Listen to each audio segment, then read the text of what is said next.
Hello, everybody. Let's go ahead and jump in. A Daphne woman is making her way to her hometown to help with Hurricane Helene aftermath.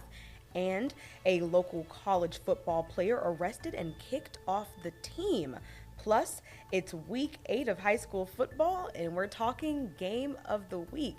Buckle up. Y'all know what time it is. It's time for News 5 now. This is News 5 Now, streaming live to your neighborhood and around the world.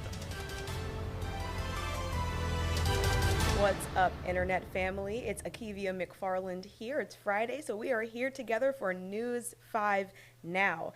Every day we check in at 5:30 to bring you the big stories of the day. Our question of the day, we're going to share your answers to that, and we're going to see how you voted in our Facebook poll. So as always, thanks for joining us. Let's go ahead and get things kicked off with the big stories that we're following for you right now. Number 5, 23 people had to be rescued after an elevator malfunctioned at an old gold mine in Colorado. One person was killed and 4 others were injured while visiting the attraction. Another dozen people were trapped underground, about 500 feet underground, for about 6 hours before they were rescued. The cause of the malfunction remains unclear. I'm sure that was very, very scary for everyone involved. Number 4, while recovery efforts for those affected by Milton are just beginning, people in Asheville, North Carolina are still trying to get back on their feet following the damage caused by Hurricane Helene. Noelle Schulman lives in Daphne but is originally from Asheville. After the storm hit, she started collecting supplies to take to her hometown. As more donations came in, she eventually had to rent a U-Haul to pack them all in. She plans to head to Asheville tomorrow morning and return to the Gulf Coast next week. We wish her the best. And one thing we know how to do on the Gulf Coast is come together, especially during devastating storms. We know all about them. So, of course, we want to help our neighbors in need. So, hopefully, things start to recover in due time in North Carolina, Florida, and all the places affected. Number 3, a University of West Florida football player, 21-year-old Kyrie Lewis, has been arrested on sexual assault charges. We are told the victim reported the incident in July. The athletic director of the university released a statement saying, quote, "We hold our student athletes to a high standard and expect them to be great representatives of the University of West Florida." Kyrie Lewis has been suspended from the team indefinitely, end quote.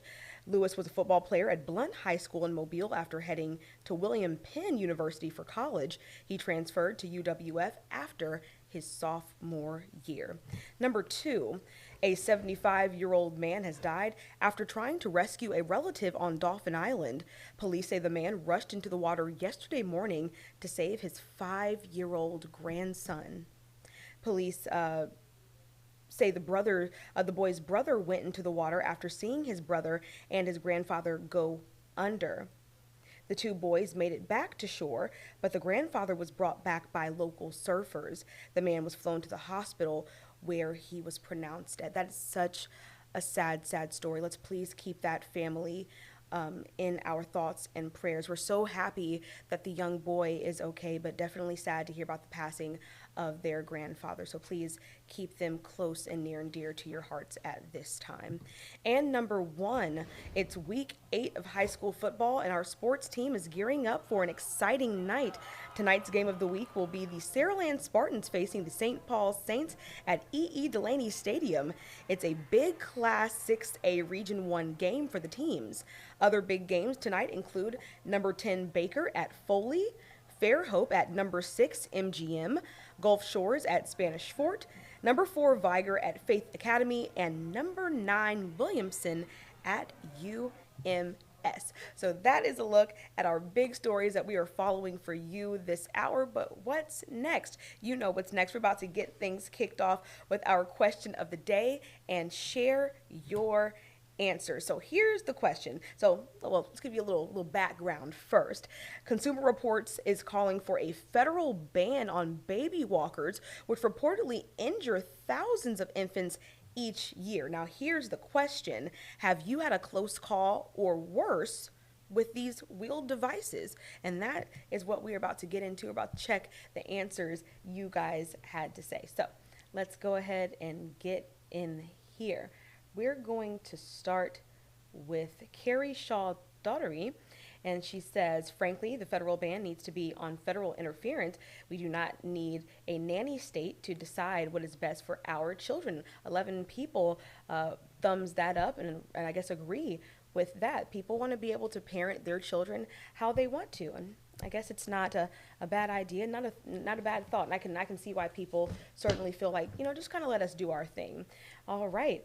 Jesse James says, heck no. If used correctly, they're an amazing tool to help your babies learn to walk and have somewhere safe to sit and play while mom gets things accomplished. They're not meant to be used for sleep, and they're not meant to be left there for hours. 12 reactions there on that one. That's a good take there, Jesse. And, tools are meant to be used the way they're intended. And if you're not using them the way they intended, sometimes things happen. So that's a good point there as well.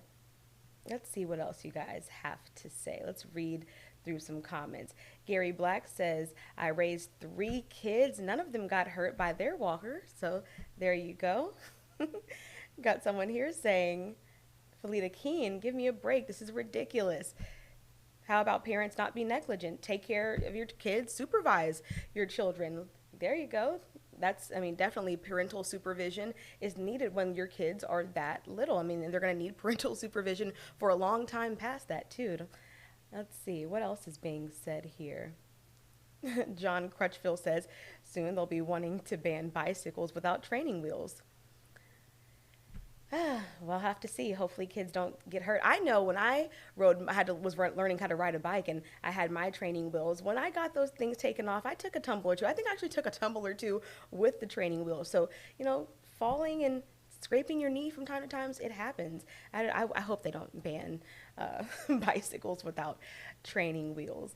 Yeah, so a lot of people are kind of feeling like, give us a break. This is a little bit ridiculous here. No need to recall and ban, really, no need to ban walkers indefinitely because of a few oopsies. So a lot of hot takes there, guys. And we're going to go ahead and switch gears and get into our Facebook poll next. And this is what we're dealing with. The Shrimp Festival is back this weekend in Gulf Shores. I know a lot of people are excited about that. Well, I'd be excited about it. But the question is, are you going?